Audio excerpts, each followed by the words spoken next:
Magandang umaga. Meron po tayo dito naaktuhan na gumagawa kasi dito sa labas. Nilabas po niya yung mga sakuan. Dito nalagay sa bangketa eh. Kaya po si Sir Jong titikitan po yung naglabas po na mga basura dito. Kaya yan po. Bawal na bawal po yan, no, na maglagay po ng basura sa labas po ng kalsada man o bangketa na labag po sa batas yan ng Manila na bawal po magtapon. Kaya po titikita po ni Sergio nagpakadala at siya po ay kawali ng sa environmental police. So yan po. Ayan po, ito po yung update niya yun sa Road 10. Ayan po yung kahabaan ng Road 10. June 16, 2026. Time check po natin ay 7:30 na po ng umaga. Ayan po sir. Shoutout po kay Tomboy. Lagi nanonood sa atin yan. Ayan po yung update natin ngayon dito sa Road 10 na kahabaan. Ayan po yung mga video na naglilinis sa Central Island. Nililinis. Meron lang po tayo dito na aktuhan na ayan nga po, yung basura nga ni Sir ay nasa labas po ng kanyang bahay. Nilagay po dito sa may bangketa eh. Nilagay niya po, dalawa pa yan. Dalawang tumpok yan po yan. Hindi naman po pwedeng ganyan po gawin niya po yung gawin niya. Tignan niya naman po yung kaibahan dito. Kasama po natin si Sir Abner. Ayan po, si Sir Jong. Tsaka yung driver po namin.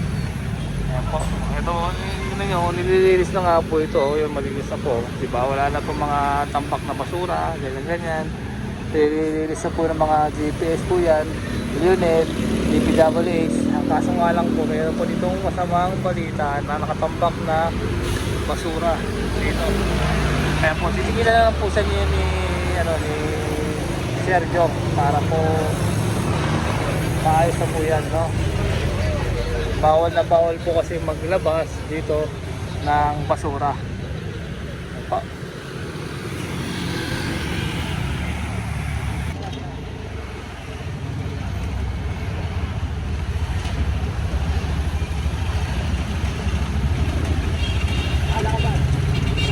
Ngayon po yung update natin dito, no? Ayan po, malinis po. Wala po sila sa kalsada, maayos at okay naman po. Ayan guys, so update lang natin to yung kahapon, di ba? Nakita nyo may mga tambak po dyan na basura. Nagawa na po ng paraan ni Sir, tinanggal na po niya. Kaya ang ganda tignan, no? Wala nung nakaparado, linis na po, di ba? June 17, 2026. Ang time check po natin ay 7:30 na po ng umaga. So ayan po, nakita nyo po wala na po nakaparada dito na mga debris, no? Shoutout nga pala sa tropa ko kay Joshua. Joshua ano? Paarzo, I love you. Pa, samahan na mamaya par ha. Mamaya, kahit mamaya par. Shoutout sa'yo pare ha. Shoutout kay Joshua Paarzo. Ayan. Tropa natin yan, tropa. Ayun, nakita nyo po, linis na, wala na yung ano. Ito yung masarap lakaran na sinasabi ko sa inyo na wala na yung tambak yan. Sa inyo naman kahapon, di ba? May mga debris na doon. Parada. Ayan po. Napalisin na po yung mga truck dito dahil po bawal sila nakaparada. Baka sila matikitan. Ayun, mabuhay din po yung mga sniper namin dito, no? Yung mga DEPS. Kasama rin natin dito sila, Sir Jong, Sir Abner, tropa natin driver dito, no? Na mini-maintain yung kalinisan dito. Wala na akong nagsusunog, wala na akong mahilig magtapan ng basura. Ayun sila, Sir Satot po na Sir Jong, saka Sir Abner. Napansin nyo po yung kanina doon na pinagkukaya ng mga sako-sako, wala na po. At nagkusa na po siya na tanggalin yung mga nakaharang doon sa bangketa para hindi na po siya maperwisyo, dahil sigurado kapag di niya tinanggal yun, araw-araw siya papatawag ng ating environmental police. Nakita nyo naman, no, na tinanggal na po ng ano, ng may-ari yung kanyang debris na nakaharang sa may tapat ng bahay niya. Dahil bangketa nga po, bawal na bawal po yun. So good job po kay sir na tinanggal niya po yung kanyang mga debris na basura doon sa tapat ng bahay niya. Mabuhay po kayo sir, mabuhay po kayo. Na kayo po ay sumusunod po sa kaayusan dito po sa ikakaayos ng Maynila. Yung dito po, no, wala na po yung ano, no, tinanggal na, wala na po yung mga tubig. Wala na yung tubig na humubuga-buga. Ayan po, no, malinis na. Alisin natin itong damit, magpusa tayo, ang ating gawin sampayan dito, no. Dapat ito tinatanggal eh. Tapon natin ito doon sa may basurahan ng EPS natin, switch sweeper.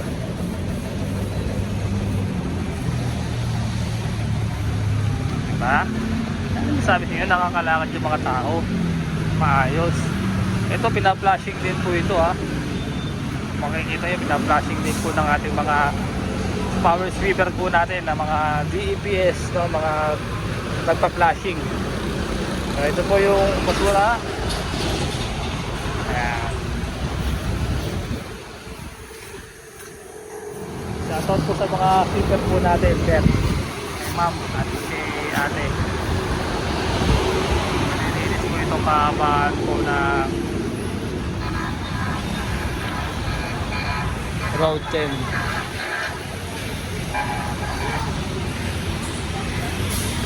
So ayan po, makikita nyo po, Center Island, malinis po, wala pong kalat, wala pong basura sa bangke, sa may gilid po ng Center Island na malinis.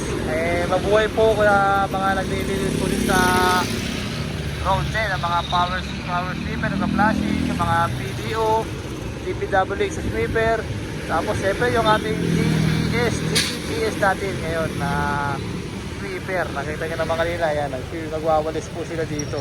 Siyempre, ang ating kasama dito, ang ating environmental police na si Paring Abner at si Paring Jong natin at saka yung kasama ating driver na sir. Alamin ko muna yung kanyang pangalan, hindi ko pa alam ang pangalan niya. So yun din po, ikot din po dito yung, yung team ni Sir Egay, ang task force po niya para totally sobrang linis na at wala lang ang kalat.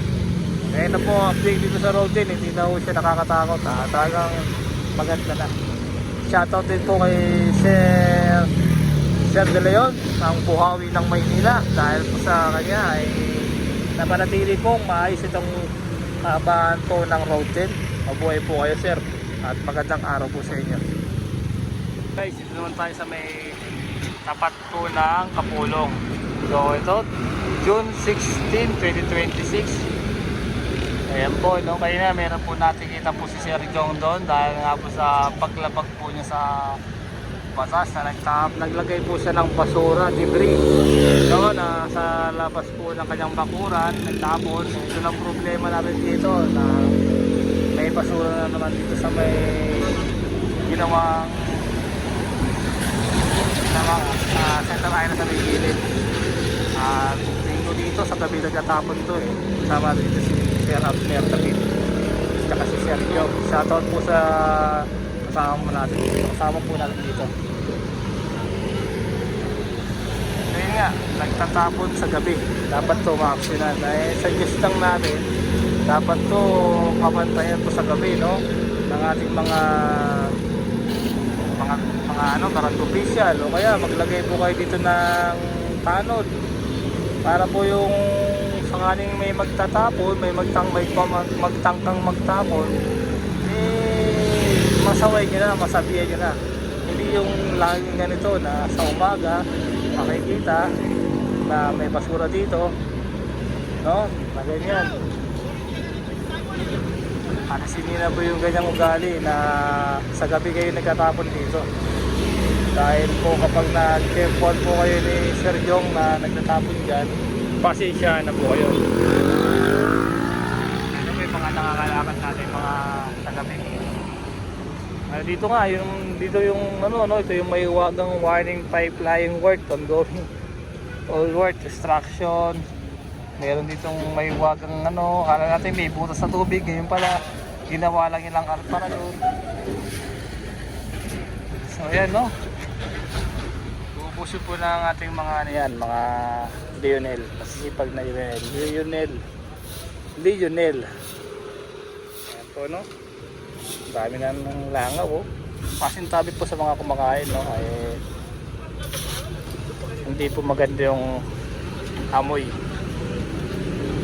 talagang masangsang. So ito, dito pa lang sila nagtatapon ng mga debris. Eh ito naman, kinukuha ko ito ng ating mga kawaling DEPS no, DEPS na task force, mga tiles na yan, kasi hindi ko pwede ikarga sa ano yan eh, sa Lionel na truck dahil nga masisira. Ay kailangan lang po dyan yung mga malalambot na bagay, yung mga plastic, mga patapon na ganyan, bawal yung mga ano, mga nabubulok, yan pwede sa loob yan.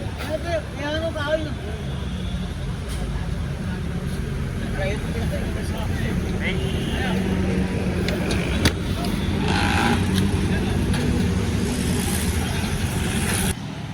So update lang po natin yung may gilid doon no? Dati po maraming basura dyan, ngayon sa umaga wala ka na makikita nga dyan, basura sa may Central Island, sa may gilid doon.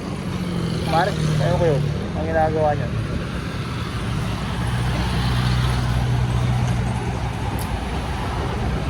Buti nasaway siya ng dadakot lang yata pare, basura. Nagka-trip. Ang lakas mag-trip nyo. Pa rin yung kung nagtatapon na basura yun nandun kasi may kargan doon eh. Eh nakita siya ng ano, na official na yun eh, bawal yun.